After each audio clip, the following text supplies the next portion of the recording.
landing up there. This is practical experience on ground. So we require. So backup would be required, at least a 15 to 30 kVA generator, depending upon how much. People who find it difficult, we have candidates who will come without the certificate. We don't make them run on that. Please make people aware they should carry this. And we are, once we come to know how many people are that day, but to prevent this, going in district wise, we will give days on which they have. We may be anticipating around 40,000, maybe less, maybe more. Maximum number of candidates attending on a particular. To prevent COVID prevention, firstly, Madi complex, Ramanathan Stadium complex, three places on the Tenali Road. One is then we have got the APSSS Andhra, where we can accommodate, I think, easily 600 to 800. This, as we work out more, we know initially we may ask people to come. So there is social distancing and things can happen. Then, as far as the run is concerned, earlier we used to have 300 plus.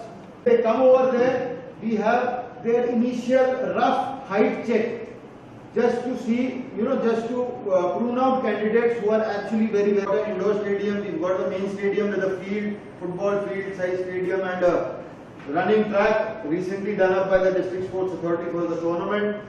We have an indoor gym which is state of the art, and then we have an administrative block. This is what is there, and we will be requiring all these facilities for the conduct. Finally, what is going to come up within these are what is marked as RCR, the RC report centers 1, 2, 3, which are inside the stadium. Recruitment earlier of the entire Andhra state and subsequently presently looking after recruitment of soldiers into the Indian Army from 7 districts that are south of the Krishna River, the 3 coastal districts and the Rayalaseema districts, of course Guntur.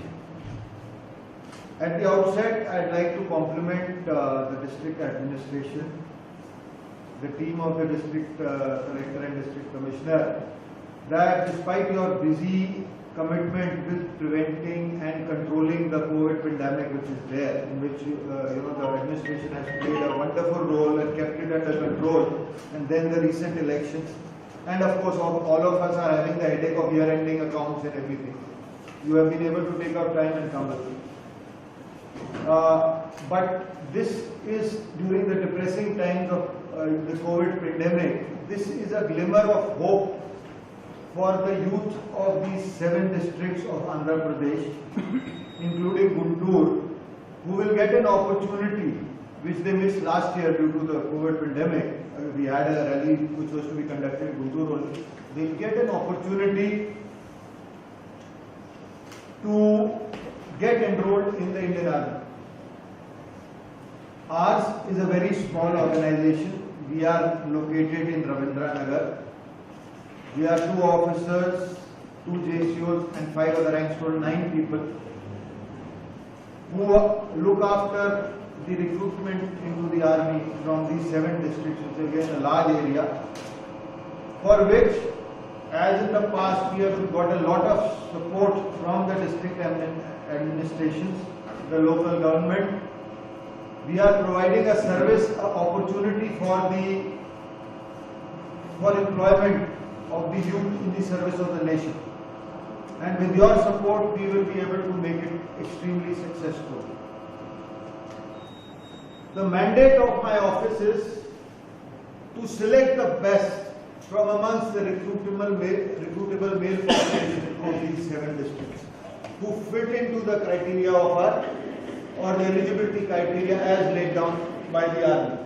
I hope everybody is able to see. Or you can move back and move back also. Right. Firstly, what happens on a rally day? How does a rally get conducted? In the overall recruitment process, there are 3 stages. The first stage is this open rally which we are doing here in Guntur. The second stage will be the central entrance examination, which for this recruitment rally will take place in the end of July again in Guntur for candidates who are successful in this rally which will take place in May. And the third stage is when their verification of their documents and their antecedents will take place. After that is cleared, the people who clear that will be sent to training. So it's a 6-month cycle. So we are at the first stage, that is the open rally, where anybody and everybody who is eligible can come and take part. Now for this, he needs to apply online on the website www.joinindianarmy.nic.in. The notification for the current rally is uploaded over there. I have sent a copy to the DC's office. So if anybody requires, these notifications are available, or you can approach us. There is And it's indeed a pleasure to host this event in Guntur. And definitely we're going by the details. So what I could observe, the basic points are: one is the team formation, probably from the district administration and a counterpart on the army side, the recruitment side. And both sides we will divide the activities, and there should be a spot, a single point of contact between both of us, so that there will be a parallel team available who can organize and any passing of any information or command which goes seamlessly into the field. So we'll prepare some kind of a shadow team from both of sides, who should act like a SPOC from both of sides. Next is logistics. Logistics have been detailed very particularly, so I don't have to again repeat it. So we just go by the numbers and record dates and locations where this has to be deployed. Another one important thing is about the access control. Colonel Sarji was telling about the bandobast. So probably a detailing of this bandobast plan can be done with coordinated recce on the spot, and work out where the zonations be, where are the access, what are the events are going to happen in which zone, and what are the requirements and who is going to manage. Probably the police as well as the recruitment team can go for a joint recce and complete that. And you could see the publicity part. So publicity part, I think we have sufficiently long time till May. Nevertheless, through print and electronic media, even this meeting can be also be properly publicized.